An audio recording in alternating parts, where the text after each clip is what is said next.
All right. Kevin McCloskey and Billy Woodward with Stable Talk. Week number 1 of the 2025 season. And Billy, got to admit, like 99% of the people, at least on this side of the stadium, this is not how I thought it was going to turn out. Stallions fall 18-6 to the Wildcats of Richlands. To me, I feel like a 10-year-old kid, a 5-year-old kid that came up to the living room on Christmas morning only to find that the Grinch stole all my presents. I know exactly how you feel. I was the same way. I did not expect an 18-6 ball game, to be honest with you, and the late pass interception did that. It was 12-6. But the Stallions just could not keep anything going. And credit the Wildcats. They are great at clock control. They can control the time factor, and they did great every time that they moved the ball down the field.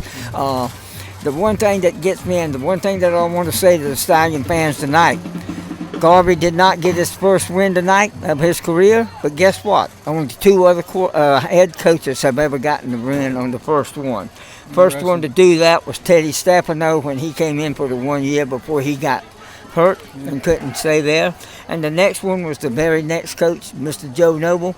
He only went and won 11 straight and lost in the East Regionals at Richlands when we should have been here that night to play Currituck. So Ed Wall, Phil Padgett, Charlie Dempsey, and David Bull did not win their first game of their coaching career either. So it's not all dark at Southwest. That's an extremely interesting perspective and statistics that I did not realize. And those are names that I remember from back in my days here at Southwest.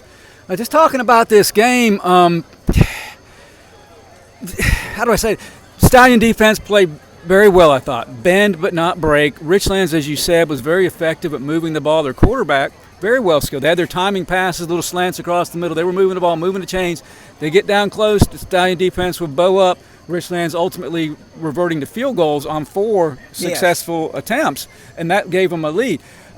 Southwest just couldn't get anything going. I mean, I don't know the actual stats, but we had, I want to say at one point in time, I know we had 3, this was like late in the third quarter, early fourth quarter, we had 3 total first downs, and only one of those was an earned first down. The others were penalties. Right. So we just got, I mean, why do you think we were unable to move the ball tonight? I don't know if they thought they were going to come out here, the players themselves, and thought that after the win by the JVs last night, that they were going to do the same thing here tonight. But we all know, we've been around here, you don't do that, especially with a rivalry like the Wildcats and the Stallions has had over the years.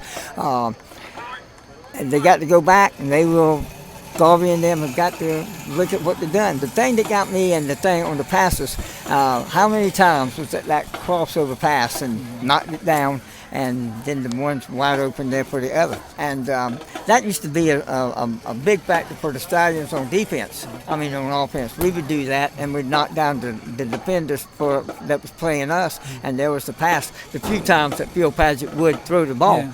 But the Wildcats have come here and done exactly that to us tonight. They've used what we did for a defensive area going from there.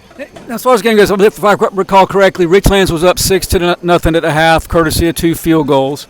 Both teams squandered good scoring opportunities, muffed punts and muffed kickoff returns, gave each team an opportunity to score more. Third quarter, Richlands came out and gave the Stallions, they brought gifts on Christmas morning. They turned the ball over on 3 successive possessions. The Stallions did convert on one of them with a 10-yard pass for a touchdown. And then on I think it was a fourth, I think it was 3 fumbles and 1 turnover, interception. It was a pick 6. It got called back for a block in the back. You say you saw the block in the back. I didn't see it when I watched the video. Be that as it may, that would have put us up probably 13-6. Could have changed the whole complexion of the game. But, if the frog had wings, you know what they say. Yes, sir. So next week we're off to do a scheduling kind of conflict. Lejeune's not going to play us, so we have a weird bye week in week number 2. I don't know if that's a good or a bad thing at this point. I kind of want to get back to playing. I would rather be playing, absolutely, but we do not have the game. And then we've got to go to Croatan, who absolutely obliterated their team tonight. No, they have obliterated them. So they got a lot to do. A lot to go. Right. Don't give up. No. And as I said, Darby's not the first one not to win his first game in his career.